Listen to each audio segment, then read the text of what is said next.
আসসালামু আলাইকুম, আমি মোহাম্মদ আরিফুল ইসলাম বলছি। আইএলটিএস পরীক্ষার জন্য নিজে নিজে প্রস্তুতি নেওয়ার কিছু সংক্ষিপ্ত টিপস দেওয়া হলো নিচেই। প্রথমত, পরীক্ষার কাঠামো বুঝুন। আইএলটিএস এর 4টি মডিউল রয়েছে, যেমন listening, writing, reading and speaking, এবং পরীক্ষার সময় ও ফরম্যাট সম্পর্কে ভালোভাবে জানুন। আপনার প্রয়োজন অনুযায়ী একাডেমিক জেনারেল ট্রেনিং মডিউল তা ঠিক করুন, যেমন নিজের দক্ষতা মূল্যায়ন করুন। একটি মক টেস্ট দিন অথবা একাধিক মক টেস্ট দিয়ে থাকতে পারেন। আপনার বর্তমানে ইংরেজি স্তর এবং দুর্বলতা, যেমন রাইটিংয়ের বা স্পিকিংয়ের ক্ষেত্রে যে ধরনের দুর্বলতা কাজ করে, এগুলো চিহ্নিত করুন এবং তার সমাধান করুন, উন্নতি করুন। মডিউল ভিত্তিক প্রস্তুতি নিন, যেমন লিসেনিংয়ের জন্য বিবিসি বা সিএনএন বা ইউটিউবে বিভিন্ন অ্যাকসেন্টের আমেরিকান, ব্রিটিশ অ্যান্ড অস্ট্রেলিয়ান খবর বা ভিডিও নিয়মিত দেখুন এবং জানুন এবং শিখুন। মনোযোগ দিয়ে শোনা এবং কি নোট করার অভ্যাসটা তৈরি করুন, কারণ আগে শুনতে হবে, জানতে হবে, শিখতে হবে অবশ্যই, এবং প্র্যাকটিস করতে হবে। রিডিংয়ের জন্য বিভিন্ন আর্টিকেল, জার্নাল বা খবরের কাগজ পড়তে পারেন, তাহলে প্রশ্নের ধরনগুলো বুঝে ওঠার জন্য খুবই উপকারী হবে এবং উত্তর খোঁজার কৌশলও অনেক কিছু জানতে পারবে।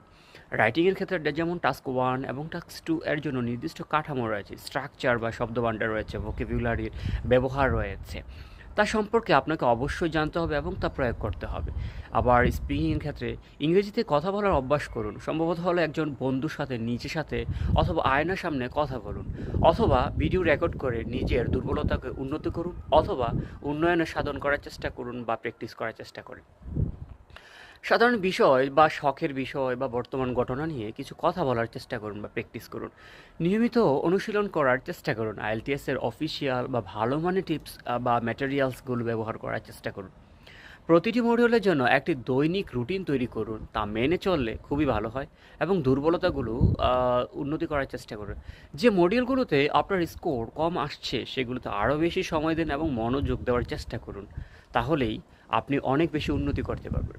সেগুলো কৌশল সম্পর্কে অনুশীলন করুন, এবং অনুসরণ করলে আপনি ঘরে বসেই আপনি আইএলটিএস প্রস্তুতি ভালোভাবে নিতে পারবেন।